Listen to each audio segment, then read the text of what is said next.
Hello मेरे प्यारे दोस्तों, स्वागत है आप सभी का जीनियस स्टडी नंबर 1 पे। दोस्तों आप ये जो बोर्ड पे क्वेश्चन देख रहे हैं ना, ये क्वेश्चन कोई मामूली क्वेश्चन नहीं है। ये क्लास 10th के यानी कक्षा 10वीं के मैथ के पार्ट 5 जिसका नाम है समांतर श्रेणी से ये प्रश्न है, यानी ये क्वेश्चन है। और ये क्वेश्चन आपके मैट्रिक की एग्जाम में यानी आपके फाइनल एग्जाम में बार बार पूछे जाने वाला ये क्वेश्चन है। तो आप लोग इस प्रश्न को जरा अच्छा से समझ कर जरा अच्छा से बना लीजिए, ताकि इस तरह का प्रश्न आपके मैट्रिक एग्जाम में आपके फाइनल एग्जाम में पूछे तो आपसे कोई गलती नहीं होना चाहिए और आपको पूरा पूरा नंबर मिल जाए। तो चलिए बिना टाइम वेस्ट के इस प्रश्न को जरा समझते हैं और अच्छे से बनाते हैं, ताकि आपको क्वेश्चन एकदम अच्छे से बन जाए। तो चलिए स्टार्ट करते हैं, टाइम वेस्ट। तो ये क्वेश्चन बोल रहा है कि समांतर श्रेणी 1 4 7 10 डॉट डॉट के 18वें पद का मान ज्ञात करिए।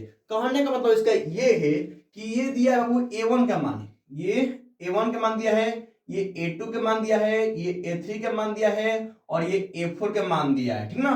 तो इस तरीके से करते करते करते करते a18 का मान क्या होगा, इसका कहने का मतलब ये है। तो इसमें एनवा पद का सूत्र रहेगा। किसका सूत्र है बाबू? तो इसमें एनवा का सूत्र रहेगा। किसका? एनवा का सूत्र क्या होता है बाबू? तो a plus n minus 1 into में डी लगता है। क्लियर? एकदम क्लियर है ना जी। यानी इसमें n का मान दिया है, आपको पूरा का मान निकालना है, ठीक ना। तो इस प्रश्न को बनाना बहुत इजी है, बहुत आसान है। चलिए कैसे बनेगा मैं बताता हूँ, ठीक ना। चलिए पहले सबसे पहले जो दिया है क्वेश्चन उससे हम उतार लेते हैं, ठीक ना। चलिए तो इसमें दिया है बाबू प्रथम पद भी दिया है, प्रथम पद, ठीक ना। मतलब कहने मतलब हमको इसका पूरा मान निकालना है, a18 का मान निकालना है। तो इसमें a की तो जरूरत है जी, है ना जी। n की तो जरूरत है और d की जरूरत है। तो a और d और n सब के सब दिया है। कैसे दिया है चलिए मैं बताता हूँ, ठीक ना। चलिए तो यहाँ पर लिख लेते हैं बाबू दिया है, दिया है, ठीक ना, दिया है। तो पहले लिखते हैं आपको प्रथम पद, प्रथम पद, प्रथम पद, प्रथम पद। इसे ए से सूचित करते हैं। किससे सूचित करते हैं बाबू? ए से, ठीक ना। यानी ए से दर्शाते हैं, ठीक ना। अब प्रथम पद कौन होगा? तो जब इस तरह का जब समांतर श्रेणी दे ना, तो जो पहला वाला जो संख्या होगा, जो भी नंबर होगा, वो आपका ए का मान होगा। यानी ए का मान क्या है बाबू? तो 1 हो गया। क्लियर?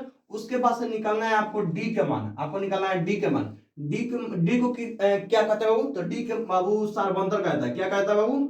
सार्व अंतर, ठीक ना। यानी सार्व अंतर, ठीक ना, सार्व अंतर। सार्वंतर को किससे सूचित करते हैं बाबू? तो डी से सूचित करते हैं, ठीक ना। क्लियर है? अब डी का मान निकलता कैसे है? डी का मान कौन है? तो जब बाबू आप ना इस तरह का जब समांतर श्रेणी दे ना, तो जब अगला में से जब पिछला को घटाइए ना, तो बाबू वो डी का मान निकल जाएगा। चाहे 4 में से 1 को घटाइए, और चाहे 7 में से 4 घटाइए, और चाहे 10 में से 7 को घटाइए, आपका डी का मान निकल जाएगा। तो मान के चलिए में a2 में से a1 घटाते हैं, ठीक ना। यानी a2 में से a1 घटाते हैं, ठीक ना। तो a2 का मान कौन है बाबू? तो 4 है, और a1 के मान कौन है बाबू? तो 1 है, ठीक ना। तो 4 में से 1 जाएगा तो 3, यानी आपका डी के मान निकल गया। बाकी तो आप देख रहे हैं कि यहाँ पर n मतलब क्या होता है बाबू? तो 18 का मान दिया है, यानी कि पद पद का मान दिया है। पद को किससे सूचित करता है बाबू? तो n से, ठीक ना। तो n का मान क्या दिया बाबू? तो 18 दिया है। क्लियर है? एकदम ओके ना। चलिए अब मान किसका निकालना है? तो मान आपको निकालना है a18 का मान निकालना है।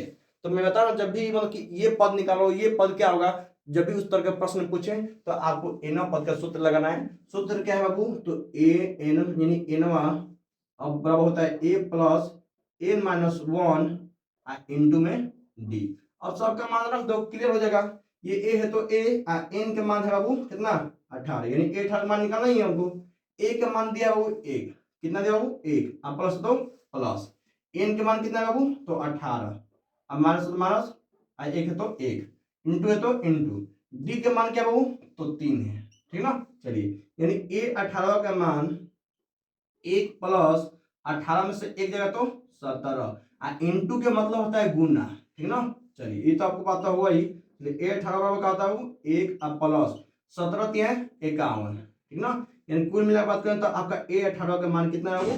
तो आपका 52 हो गया। आपका ये आंसर बिल्कुल सही। तो दोस्तों अगर आपको समझ में अच्छे से आया है तो वीडियो को कमेंट कर, मतलब वीडियो को लाइक करेंगे और कमेंट बताइएगा कि हाँ सर हमको समझ में आया है। मैं आपको एक होमवर्क देता हूँ। होमवर्क क्या रहेगा बाबू? तो आपको यहाँ पे अगर मैं दे दूँ कि हाँ 20वां पद का होगा, 20वां पद का होगा, तो आपको उससे निकालना है, ठीक ना। देखते हैं कौन मेरा प्यारा दोस्त इसका क्वेश्चन यानी इस क्वेश्चन का जब आपको कमेंट में बॉक्स में जरूर देता है, ठीक ना। हाँ, चैनल पर नए हैं तो चैनल सब्सक्राइब जरूर करेगा, क्योंकि आप देख सकते हैं स्क्रीन पर यहाँ पर क्या क्या पढ़ाया जाता है। मतलब कुल मिलाकर बात करें तो यहाँ पे क्लास 10th के मैथ के हर एक चैप्टर से मोस्ट इंपोर्टेंट क्वेश्चन बनवाया जाता है, जो आपके मैट्रिक एग्जाम में बार बार पूछा जाता है। सेकेंड बात ये होता है कि यहाँ पे मैथ के मतलब की बेसिक मैथ जो कि आपको जरूरत होता है, जो खास कर जरूरत है, वो भी पढ़ाया जाता है। और थर्ड बात, आपको हर एक शाम को 7 बजे दिमाग से रिलेटेड गेम खिलाया जाता है, ठीक ना। Okay, clear. तो अगर चैनल में नए हैं तो चैनल को सब्सक्राइब जरूर करें, आपको बहुत ज्यादा फायदा यहाँ से मिलने वाला है, होने वाला है, ठीक ना। तो मिलते हैं अगले वीडियो में, तो तक के लिए वीडियो को लाइक, चैनल नए हैं चैनल सब्सक्राइब, और कमेंट में बताइएगा कि आपको समझ में अच्छा सा आया कि नहीं है। जरूर आया होगा, इस बात को मैं गारंटी देता हूँ।